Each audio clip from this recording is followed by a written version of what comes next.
السلام عليكم ورحمة الله وبركاته. الحمد لله وكفى وسلام على عباده الذين اصطفى.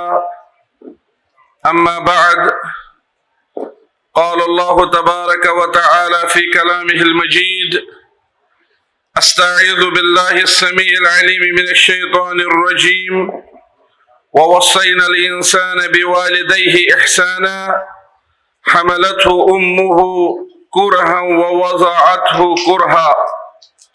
وعن أبي هريرة رضي الله تعالى عنه قال قال رسول الله صلى الله عليه وسلم: اللهم إني أحرج حق الضعيفين اليتيم والمرأة، أو كما قال النبي صلى الله عليه وسلم. ڈائس میں تشریف فرما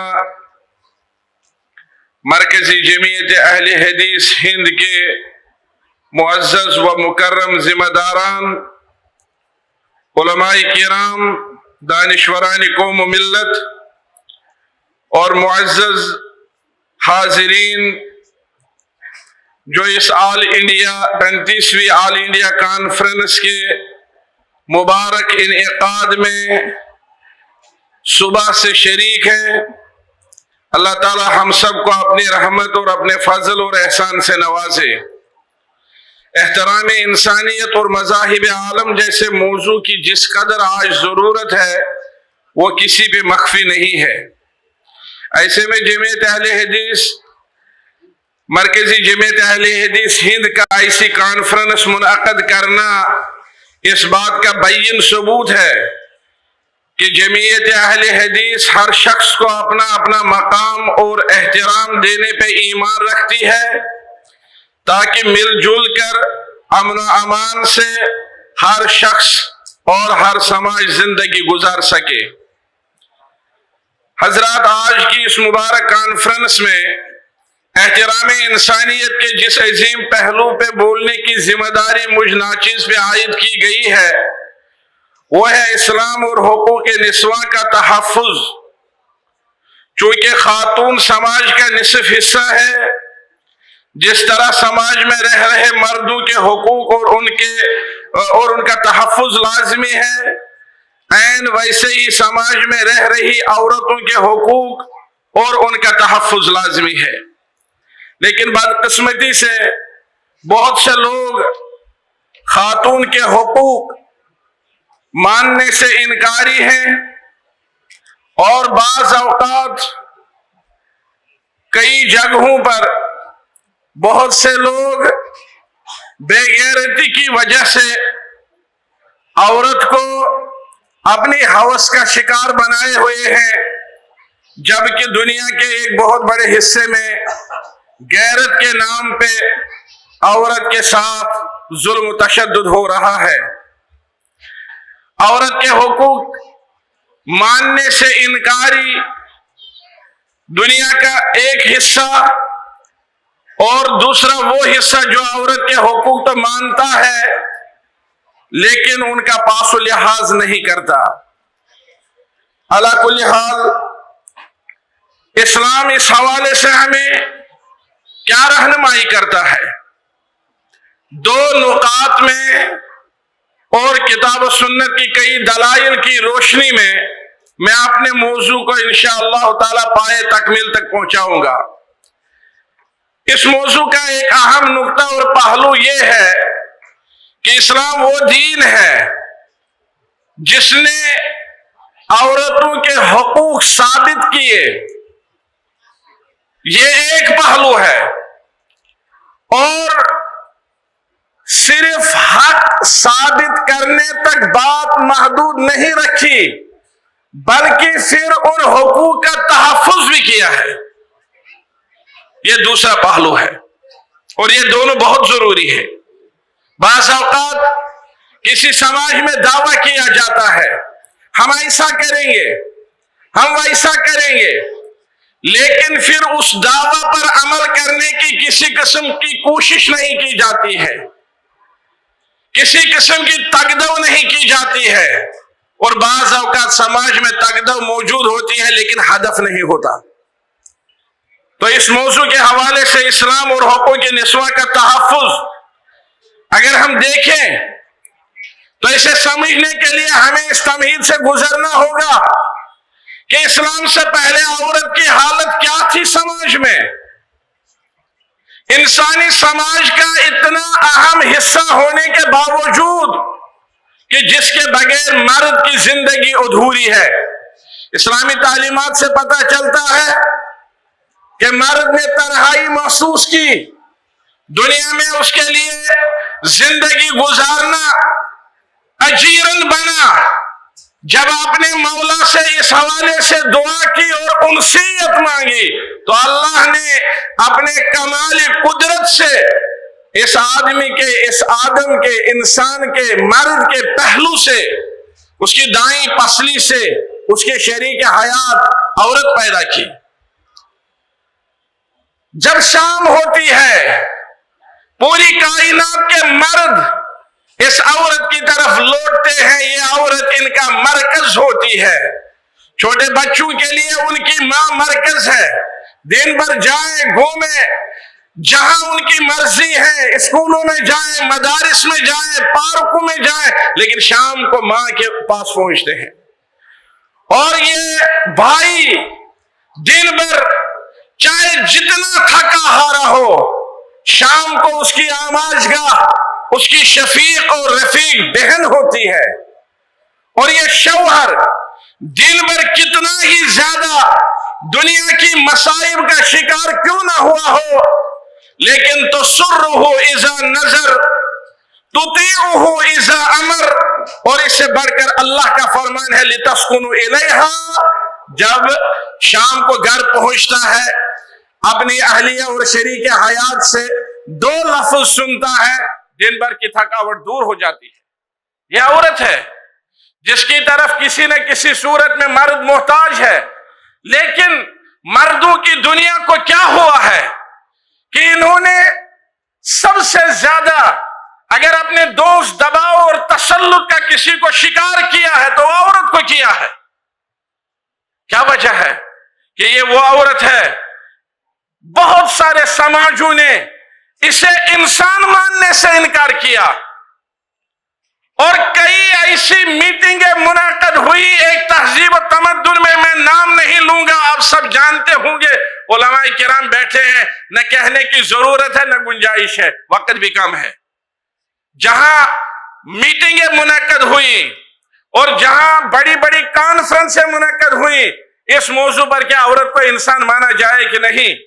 عورت ایک وہ تسلی کا سامان، کھیل کود کا سامان مانی جاتی تھی، اور اگر زندہ درگور کرنے سے بچ جاتی تو منقولہ وراثت کا حصہ قرار پاتی، اور کسی سماج میں اپنے شوہر کے ساتھ زندہ جلائی جاتی، اور دوسرے سماج میں حیوانات سے زیادہ نجس مانی جاتی۔ اور وہ قوم بھی تھی وَإِذَا بُشِّرَ أَحَدُهُمْ بِالْأُنْثَى، جب ان میں سے کسی کو یہ اطلاع ملتی کہ گھر میں جس بچے کی ولادت کا آپ بے صبری سے انتظار کر رہے تھے وہ بچی ہے، تو ظل وجهه مسودًا، اس کا چہرہ سیاہی مائل ہو جاتا تھا، اور وہ اپنے آپ کو چھپاتا تھا کہ کیسے لوگوں کے سامنے جاؤں، کیا منہ لے کر جاؤں کہ لوگ کہیں گے آپ کے ہاں بچی پیدا ہوئی ہے۔ لیکن جب اسلام آیا، اس عورت کی اہمیت بیان کی، وَوَصَّيْنَا الْإِنسَانَ بِوَالِدَيْهِ إِحْسَانًا، ماں کی صورت میں اس کے ساتھ احسان کرو، یا اخت ہارون بہن کی صورت میں اس کے ساتھ احسان کرو، هُنَّ لِبَاسٌ لَكُمْ بیوی کی صورت میں اس کے ساتھ احسان کرو، اور اللہم انی احرج حق الضعیفین، عام عورت کے اعتبار سے اس کے ساتھ احسان کرو، اس کے حق کا پاس و لحاظ کرو۔ اسلام نے جو عورتوں کے حقوق ثابت کیے، بہت سارے حقوق ہیں، میں کتنے حقوق اس مختصر سے وقت میں ذکر کروں گا، میں صرف وہ اسلوب بیان کروں گا، اس کے بعد اگر وقت نے سہارا دیا تو چند مثالیں پیش کروں گا جو اسالیب حقوق کے تحفظ کے لیے اسلام نے اختیار کیے ہیں۔ کہیں حق جب ذکر کیا تو اس کے ساتھ جو ہے اللہ نے حکم شرع بیان کیا،